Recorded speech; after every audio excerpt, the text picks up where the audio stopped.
वक्त का किस्सा है। एक गांव में बिट्टू नाम का एक शिकारी अपनी माँ और बीवी के साथ रहता था। वो जंगल में शिकार के लिए जाता और वहाँ पर दाना डालकर जाल बिछा देता और वहीं बैठकर इंतजार करने लगता। और जब कोई परिंदा उसके जाल में फंस जाता तो वो उसे अपने साथ ले जाता और बाजार जाकर बेच दिया करता था। इस तरह उसकी रोजी रोटी का बंदोबस्त हो जाता था। इस तरह उनकी जिंदगी के दिन अच्छे गुजर रहे थे। फिर एक दिन बिट्टू शिकार करने के लिए जा रहा होता है। हाँ माँ जी, मैं शिकार करने जा रहा हूँ। दुआ करना आज कोई अच्छा शिकार हाथ लग जाए। हाँ बेटा, मेरी दुआ तेरे साथ है।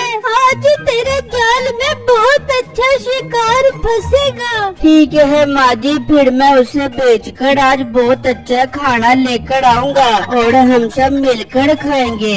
ये कहकर बिट्टू जंगल की तरफ निकल जाता है और वहाँ दाना डालकर जाल लगा देता है और इंतजार करने बैठ जाता है। काफी देर हो जाती है, कोई भी शिकार नहीं आता। ये आज जंगल के परिंदों को हो क्या गया है? कोई परिंदा ही नहीं आ रहा। वो सोच ही रहा होता है कि अचानक वहाँ एक बहुत खूबसूरत मोरनी आ जाती है। बिट्टू की खुशी का कोई ठिकाना ही नहीं रहता। बिट्टू उस मोरनी का जाल में फंसने का इंतजार करने लगता है, लेकिन बदकिस्मती से वो उड़ जाती है। ओहो, ये क्या हो गया? मोरनी मेरी जाल में फंसी ही नहीं। इतनी खूबसूरत मोरनी मैंने पहले कभी नहीं देखी। कुछ भी हो, मैंने ये मोरनी जरूर पकड़नी है। अचानक उसे बंदूक की गोली की आवाज आती है। वो आवाज सुनकर चौंक जाता है।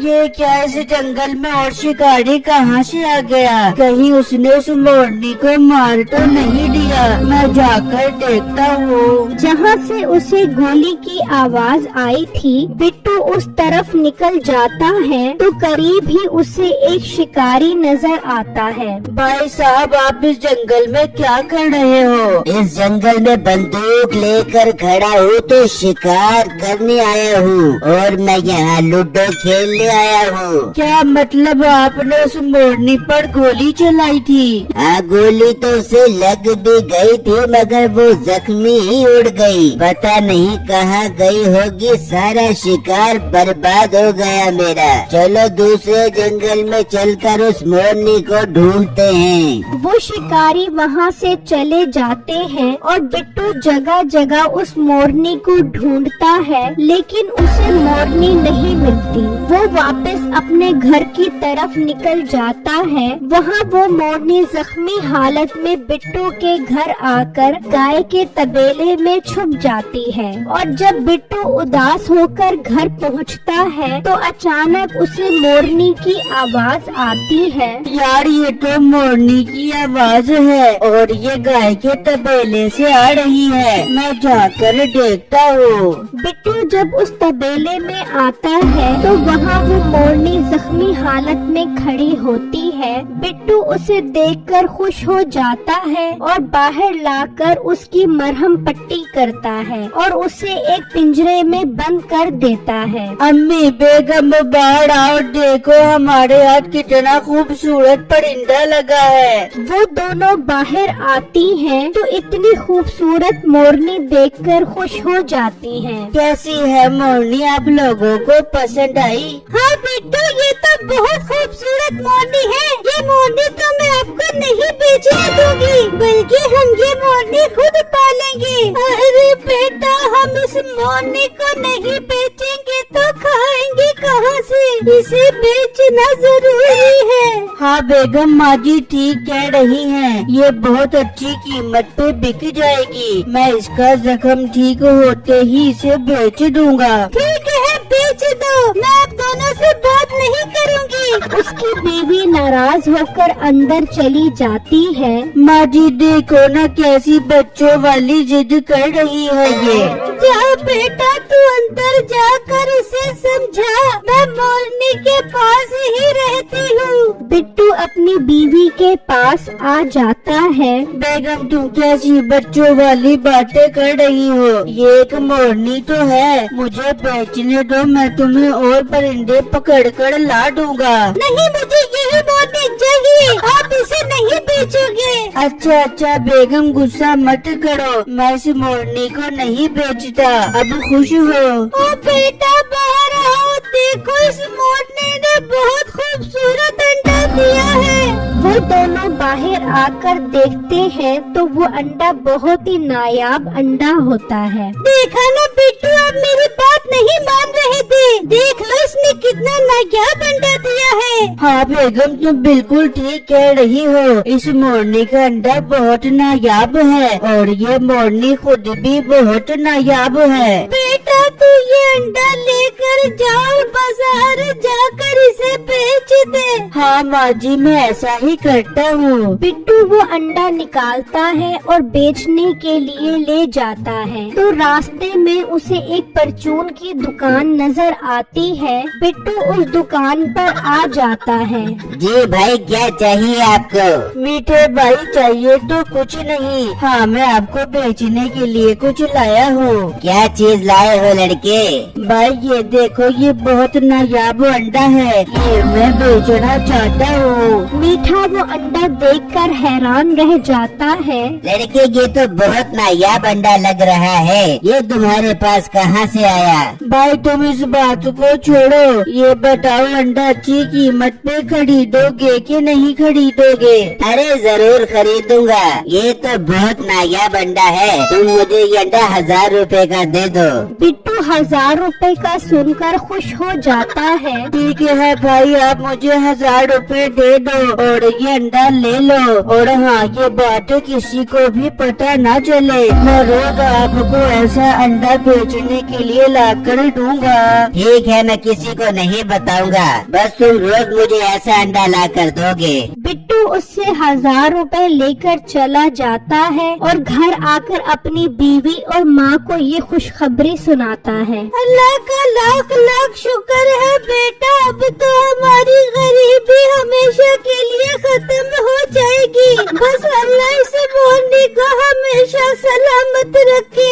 वहाँ दूसरी तरफ वो शिकारी उस मोरनी को ढूंढ ढूंढ कर थक जाते हैं। कहाँ चली गई वो मोरनी, मिल ही नहीं रही। साहब जी हो सकता है वो मोरनी किसी और जंगल में चली गई हो, हमें दूसरे जंगल में जाकर देखना चाहिए। हाँ मुझे वो मोरनी हर सूरत में चाहिए, वो बहुत नायाब अंडे देती है, उसके एक अंडे की कीमत 1 लाख रुपए है, लेकिन किसी को भी उस मोरनी की ये खासियत नहीं पता। फिर टाइम जाया क्यों कर रहे हो, चलो उस मोरनी को दूसरे जंगल में ढूंढने चलते हैं। वो दूसरे जंगल की तरफ चल पड़ते हैं तो रास्ते में उन्हें बहुत प्यास लगती है। अरे मेरा तो प्यास की वजह से गला खुश्क हो रहा है। हाँ प्यास तो मुझे भी लगी हुई है, कोई दुकान आती है तो वहाँ से ठंडा पानी पीते हैं। दूसरे जंगल के रास्ते में मीठे की दुकान होती है, वहाँ वो रुक जाते हैं तो उस शिकारी की उस अंडे पर नजर पड़ती है। ओ लड़के ये अंडा तेरे पास कहाँ से आया? क्यों भाई साहब बहुत नायाब है ना ये अंडा? नायाब तो है मगर ये आया कहाँ से तुम्हारे पास? भाई साहब मैंने ये अंडा एक लड़के से 1000 रुपए का खरीदा है, मैं तुझसे ये अंडा 10,000 का खरीदूंगा, बस मुझे उस लड़के के घर तक ले जा। उसकी बात सुनकर मीठे का शैतानी दिमाग काम करने लग जाता है। अरे भाई बहुत सियाने बन रहे हैं ये, सोने की मुर्गी मैं इन्हें दे दूं ताकि मैं अंडे से भी जाऊं। अब तो मेरे कमाई करने के दिन आए हैं। क्या सोच रहे हो तुम? मैं सोच रहा हूँ अगर मैं तुम्हें उस लड़के के पास ले जाऊँ तो मुझे क्या फायदा होगा इस चीज का। मेरी बात सुनो, अगर मुझे उसके घर ले जाओगे तो मैं तुम्हें पूरे 1 लाख रुपए दूंगा। क्या 1 लाख रुपए? अरे मेरे प्यारे भाई जानू, आप कल शाम में मेरे पास आना, मैं आपको उसके घर ले जाऊंगा। ये बात सुनकर वो सब खुश होकर वहाँ से चले जाते हैं। अरे वाह भाई का मजा, पूरे 1 लाख रुपए की दिहाड़ी लगेगी। फिर जब अगला दिन निकलता है तो बिट्टू उस मोरनी के पास आता है तो देखता है कि उसने वही अंडा दिया होता है। वो उसके पिंजरे से अंडा निकालता है और उसे बेचने के लिए मीठे के पास आ जाता है। आ गए हो भाई अंडा बेचने के लिए? भाई अंडा ले लो और मुझे 1000 रुपए दे दो। मीठा उससे अंडा लेकर उसे 1000 रुपए दे देता है। बिट्टू वो पैसे लेकर चला जाता है तो मीठा उसके पीछे पीछे जाता है और उसका घर देख लेता है। हो गया मेरा काम, अब 1 लाख रुपया मेरा पक्का है।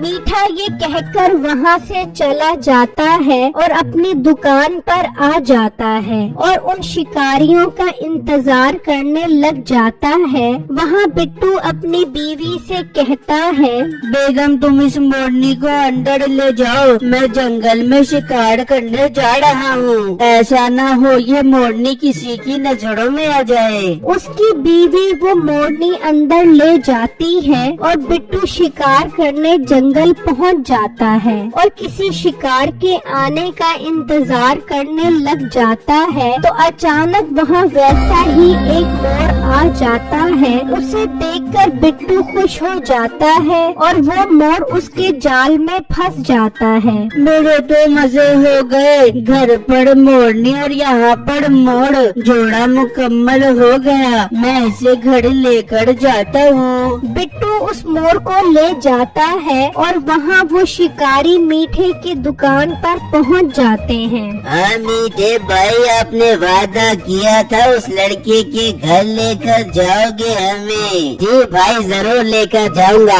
आप परेशान क्यों होते हो? मेरा 1 लाख रुपया दे दो। तुम्हारा 1 लाख तुम्हें मिल जाएगा, बस तुम मुझे उसके घर ले चलो। हाँ चलो मेरे साथ। वो सब बिट्टू के घर की तरफ निकल पड़ते हैं और वहाँ बिट्टू भी घर पहुँच जाता है। देखो माँ जी, मैं जंगल से मोर पकड़ कर आया हूँ। बेगम वो मोरनी कहाँ है? बिट्टू वो अंदर है, मैंने उसे दरबे में बंद किया हुआ है। जाओ बेगम उसे लेकर आओ। उसकी बेगम जाने लगती है तो वो सब वहाँ पर आ जाते हैं। साहब जी मिल गई वो मोरनी, देखो उस लड़के के हाथ में है। तुम तो वही हो जो जंगल में मोरनी का शिकार करने आए थे। हाँ मैं वही हूँ और मैं इस मोरनी की ही तलाश में था।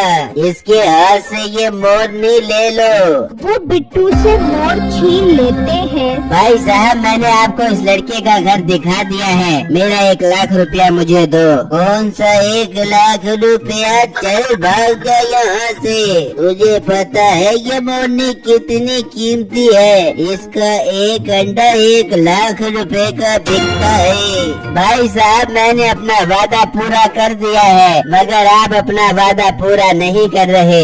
तू निकल यहाँ से, बड़ा आया 1 लाख रुपया लेने वाला। वो सब मोर लेकर चले जाते हैं। भाई मुझे माफ कर दो, मैंने लालच में आकर आपके घर का पता बता दिया, मगर उन्होंने मुझे 1 लाख रुपया भी नहीं दिया। तुम्हें पता है मैंने उन्हें बेवकूफ बना दिया है। वो मोर लेकर गए हैं, मोरनी तो अंदर है। अरे भाई आप तो बहुत सियाने निकले। अब आएगा मजा जब वो मोर अंडे नहीं देगा और वो रोते रोते दोबारा मेरे पास आएंगे। भाई आप इस मोरनी के अंडे मुझे बेचना, मैं आपको कभी धोखा नहीं दूंगा। ठीक है मीठे भाई, मैं आप ही को अंडे बेचूंगा। वहाँ वो शिकारी अंडे का इंतजार करते हैं, लेकिन मोर ने अंडा कहाँ से देना था। ये अंडा क्यों नहीं दे रही? मालिक गौर से देखो, ये मोरनी नहीं मोर है, ये अंडा कहाँ से देगा? अरे दत्त तेरे की, ये तो उसने हमें बेवकूफ बना दिया है। इसका मतलब मोरनी किसी और के पास है। चलो मीठे के पास। वो मासूम शक्ल बनाकर मीठे के पास पहुँचते हैं। भाई साहब, आप हमें गलत घर ले गए थे। वो मोरनी नहीं मोर निकला। मोर निकला तो मैं क्या करूं? उस मोर के अंडे निकलवा लो। मोर अंडा कैसे देगा?